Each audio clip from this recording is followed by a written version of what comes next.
Earlier, I had mentioned that a big part of the reason that we're creating this creature laying on the ground is so that we have something to motivate an explosion effect later. This thing is exploding, like you can see here, and one thing that can really help sell an explosion, in addition to the explosion itself, is the way that it affects everything around it. Because you expect this to be a pretty powerful force, and we have this shockwave effect as well on the ground, but we also want to see some sort of an impact on the creature itself. And because this is mostly covered up by the explosion from this angle, it's not very obvious. If you view this more from the side or from the back of the creature here, you'll see the jolt motion of that creature being impacted by the explosion much more. This may be more visible in the wide shot as well, since that's looking at it more from the side. But even here, you can see on these very first couple frames, this little jolt motion and the creature here. It's quite subtle, and yeah, you can see it's kind of kicking back there. And this can be done a few different ways. You could just hand animate this. There's nothing wrong with that. I do hand animations all the time, and I do view being good at doing some little hand animations to be a valuable skill for an effects artist to have. You don't want to feel like you need to simulate everything. So in this case, we could just do a point selection and grab all the points at the beginning of this creature here, tab in the viewport, and create a soft transform. And then I'm just going to move these points back a bit and upwards for a little upward motion there. Maybe rotate those a little bit as well, and increase the soft radius quite a lot. We just have a very small radius now. Let's see what 50 looks like on that soft radius. So if I bypass this soft transform, you can see it's doing this little pushback there. And right now it's not affecting the areas that are made up of a different piece of geometry. That's because the distance metric on the soft transform is surface. So if you change that to radius, that will just use the point distance to determine which points are affected by that soft transform. So now bypassing that, you can see the whole creature's moving. Maybe that distance is a bit extreme for this because we don't want to push the tentacles around.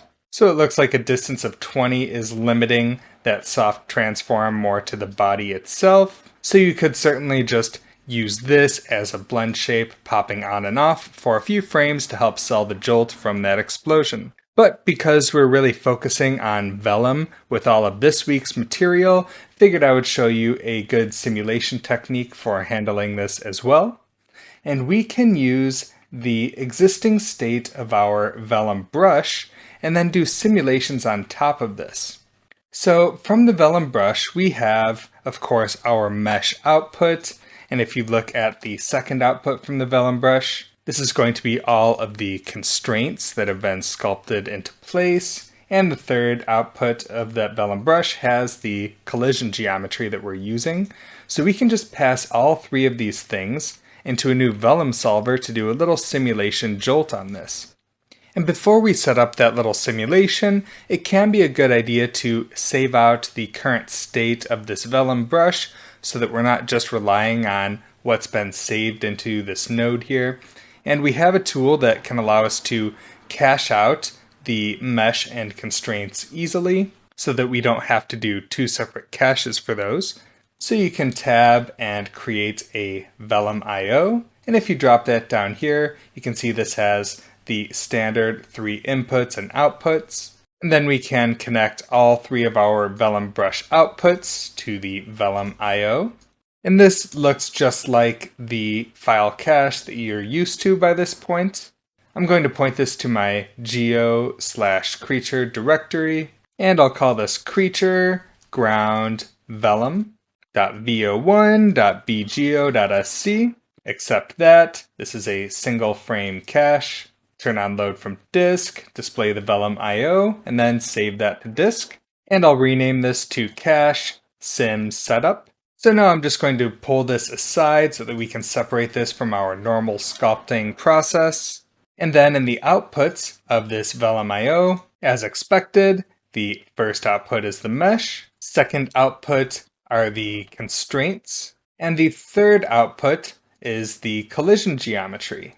However, one thing that's not very obvious about this Vellum.io is that this is caching out our mesh and our constraints, but the collision geometry is just acting as a pass-through. So if we disconnect the collision geometry from the input there, you can see we get no colliders even after our sim setup cache. And if you dive inside the Vellum.io, you can see why. So this is bringing in our mesh and constraints and packing those together and caching that out here. And then after this internal file cache, that's getting unpacked into separate mesh and constraints for separate outputs. This helps to keep the attributes organized between the mesh and the constraints. Otherwise, if you just merge them together without separately packing them, then the attributes get all mixed up between the mesh and the constraints. But looking back inside the Vellum.io, you can see that this doesn't handle the collision geometry. And for that third output for the collision, that's just reading it directly from the input of the Vellum.io and passing that straight through. So it's up to you if you want to do some sort of a separate cache for the colliders. But I'm not going to worry about that. I'll just use this as it is and create a new Vellum solver. And then let's connect our mesh and constraints and collision to that Vellum solver. And because I just want this to be a jolt that kind of stays in place, I'm going to crank up the friction on our solver. So under forces, let's go down to our friction settings. And I don't really want this to slide around at all, so I'm just going to set super high values on those frictions. I'll just set those to 100. And I want this body of the creature to feel very heavy, so I'm just going to crank up the gravity so it gets pushed right back down to the ground. And instead of just changing the values for something like gravity, I often like to put in multipliers instead, so I'll just say 10 times the default value of gravity. And when we apply this explosive velocity to the mesh, we want that to immediately get damped down, so it's just a very sudden impulse. So I'm going to try cranking up the wind drag to a very high value so that it immediately slows down the mesh as soon as it starts moving. So I'll crank that up to a value of 2. And the start frame for this sim is going to be whenever the explosion happens. In my case, I'm going to make the explosion happen at frame 80. And now we need to apply some explosive velocity to this. So we can just modify these velocity values on the mesh input directly. So I'm going to use an attribute adjust vector and drop that underneath our mesh. And the attribute adjust vector defaults to modifying velocity, since that's one of the most common vectors you need to modify, so that's a good default. We're going to leave the adjustment on both direction and length. And then I'm going to set this velocity direction so that it pushes backwards on this creature body here. I'll try a value of minus 0.5 in X, upwards in 1 in Y, minus 0.8 in Z. And this is going to be a fairly subtle velocity because that's not a high amplitude. So to crank up that velocity quite a bit, we can turn on Enable Post Process and turn on Length Scale. And I'm going to crank that up to 70. So now I'll go to the start frame of our sim, display our Vellum solver, and then I'll flipbook about 20 frames of the sim to see what it looks like. Now at this point, our simulation doesn't look like much of anything. There are only a few points on this creature that are moving at all, and that's because when we did our Vellum brush sculpt, we were pinning points in place as we go. So if you look back at the Vellum brush and display that, all of these pinned points here have their stopped attribute set to 1. And when we have the stopped attribute set to 1, we're not going to get any motion on those points whatsoever. So I'm going to drop in an attribute wrangle. I'll call this sim attributes, and I'll set that integer stopped equals 0. So now let's once again display our Vellum solver, go back to the start frame, and then run a new flipbook. So now our new simulation looks like a fairly convincing explosive jolt. And right now the entire creature is moving, and we don't want this entire thing to move with a uniform initial velocity. We just want this to mostly affect the front of the creature. So you could set a different initial velocity on the regions that are further away, just some sort of multiplier as the points are further from this creature's mouth here. But we can also just pin the rest of the creature in place as well. I really just wanted to see the front of this creature jolting up and back. So I'm going to use a sphere to define the active region and then just pin everything else in place. So I'm going to drop in a sphere and just group this section at the front of the creature here. So I'll drop in a group sop after those sim attributes and connect the sphere to that. I'll call that sim area and copy that and put that in for the group name as well. Group type has to be points. Turn off the base group, turn on bounding regions, and select the bounding object. Now if we display that sim area group, you can see this is just specifying that body portion of the creature. And now we can go ahead and pin the non-sim area in place. So I'll drop in a new wrangle. I'll call this inactive area. And then in the group, we'll put exclamation mark sim area. So this is going to operate on all the points that are not in the sim area group. And now for these inactive points, we can set a different stopped attribute value. I'll set stopped equal to 3 so that it can't move or rotate. And now let's display the Vellum solver again and rerun our flipbook. And now this explosion is looking pretty good. It's just affecting the body, which is what I wanted, but it looks like this creature is deforming a bit more than I want it to. It looks kind of cloth-like. It's not really a heavy, stiff, metallic form. So we need to increase the constraint stiffness a bit and maybe increase the damping on that as well. And so far we've looked at setting constraint values on the actual Vellum constraint SOPs themselves, but these Vellum constraint SOPs are really just setting attribute values. So we really don't need to set these attribute values with the Vellum constraint SOP. We can just set those more manually. So going back to our sim setup cache and going to the constraints, I'm just going to use an attribute adjust float to set the new stiffness values on the constraints. And this attribute adjust will be operating on primitive attributes for these constraints here. And let's select stiffness from the dropdown and just set a constant value, something very high. I'll try 10,000. And I'm adding another attribute adjust, and this one is also a primitive attribute. And for this one, let's select the damping ratio, and I'll set a very high value on this as well. For damping ratio, a value of 10 is quite high. And now let's display our solver and run another flipbook. And this new flipbook is looking a lot better. This creature body is much stiffer now, and it's much more like a convincing, firm metallic structure than it was before. And this can work just fine as it is. However, the fire simulation on the front of the creature and the explosion itself can be somewhat slow simulations, so I actually just want this creature to land back in exactly the same position it started in so that we can sim the fire and the explosion without worrying about re-simulating those pyro elements if this creature changes at all. It would be pretty annoying to rerun our entire explosion and fire if we just want to change the jolt or something. So I'm going to say we only need this jolt to happen over perhaps 10 frames.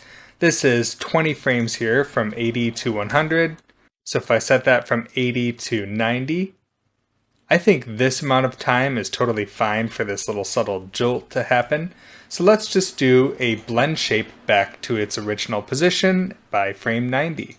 So let's drop in a time shift, connect that to the Vellum solver, first output. And for this one, we're going to clamp to the first frame.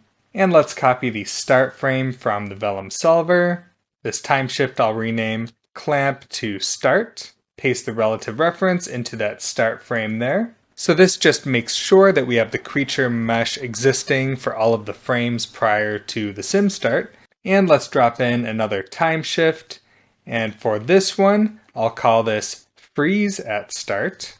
Connect that to the solver's first output. And we'll paste that start frame relative reference into the frame number on this freeze at start. And now we can do a blend shape, connect both of those time shifts to that blend shape.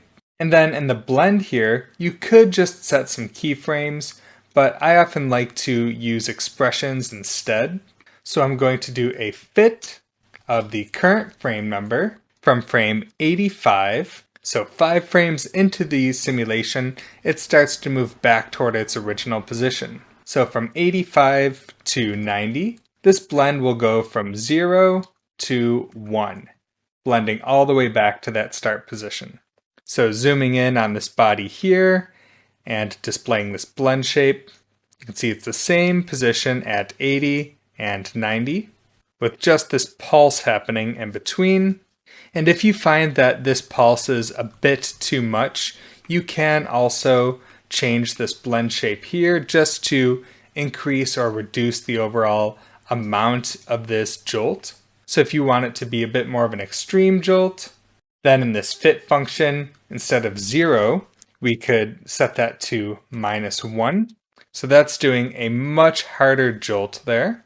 Or on the other hand, if we want to tone down the amount of this jolt here, let's go to that midpoint at frame 85. In this fit function, we can change that 0 to a 0.5 so that it's always blending in 50% of that original position. So it's essentially reducing the amount of this impulse by 50% overall. It's always nice to be able to have ways that we can control these sorts of things post-simulation without needing to fiddle with simulation parameters. So now let's do another flipbook of this. So now we have this little bump happening on this creature when the explosion happens, and it's landing back in its original position so that we don't need to worry about the position changing and potentially losing its match with the fire and explosion sims. So this is working well for our purposes here, and now we can of course go ahead and apply this to the render mesh. So I'm going to go back to where we've done that delta mush and point deformation on the render geom up here. Let's copy this render geom and proxy creature null with that whole delta mush and point deform and divide setup. It's up to you if you want to include this delta mush after the point deform. Maybe I'll try without it because I don't think we were benefiting too much from that. And let's paste those nodes down here. Connect this delta mush to our blend shapes that we've just set up. And if you want to make our network a bit cleaner, instead of having these wires stretching across our setups here, we can do a couple object merges. So for this one, I'll just point this to ... /render geom, and then we can delete that null. So that brings our positioned render geometry in here. We can do the same thing for the proxy creature, drop in an object merge, point that to ... /proxy creature, connect that to this null, and delete that null. And let's check this out in smooth shaded mode. And then let's do a flipbook to see what this looks like on the render geometry. So the jolt looks like it's working pretty well on this render geom, except for a couple of these little normal glitches here. And sometimes it's worth doing a render just to see if any of the little artifacts are only showing up in the viewport and not in the render, because that is sometimes the case. But we can also debug our normal issues a little bit as well. So if we go to a problem frame like frame 83, let's take a closer look at that geometry here. Let's look at our smooth wire shaded. And you can see that we do have some pretty skinny triangles coming together in some of those problematic areas. There might be some super tiny triangles that are throwing off our normal calculation. So looking at the divide settings, sometimes you can get some better results in this division if you select this don't generate slivers option, although that doesn't seem to make a difference here. You can also try avoiding small angles. And in this case, that does seem to make a significant difference. So let's go back and look at our render geometry a little bit further away here. Let's go back to smooth shaded and run a new flipbook with that new divide setting. And there we go. Now we're not running into all those normal issues that we were running into with the previous subdivision of this mesh. And things are looking a whole lot better. So this is a whole bunch of work for a fairly subtle effect, but these subtle little things do make a significant difference in the end result, and the explosion will look a little bit weird if it doesn't affect this creature at all. So this will help us out quite a bit. And because this effect is only running from frame 80 to frame 90, when it returns to its original position, we don't need to cache out this geometry for the entire frame range. So I'll drop in a new file cache, call that crash creature jolt, and I have an existing creature jolt cache. So I'll just make a new one, creature jolt version 2, and creature jolt version 2.f3.bgo.sc. I'll change the start and end, so Control Shift click that to get rid of those expressions. I'll set this to go from 80 to 90. Turn on load from disk, display that file cache, and let's save it to disk. So we have this cached out, but currently it's not giving us any geometry before and after frames 80 and 90, so we want it to hold those start and end frames. So let's copy that start and end, copy that parameter, create a new time shift, set this to clamp to both, and then paste this relative reference in there. So this is clamping it to frame 80 and 90. So our geometry now covers our entire frame range. And as with the static creature on the ground, we can use our darker display color and set up a render null. So I'll copy those and paste them down below our time shift, connect both of those there, and we'll rename this render node to render creature jolt. And now let's go back to our render creatures render object here, dive inside there. And for this object merge that's pointing to the ground creature here, instead of render creature ground, let's point this to render creature jolt. So now we have that animated jolt version renderable. So it's up to you if you want to use this jolt version of the creature for your renders at this point, or if you want to wait on adding that jolt animation until we add the explosion later.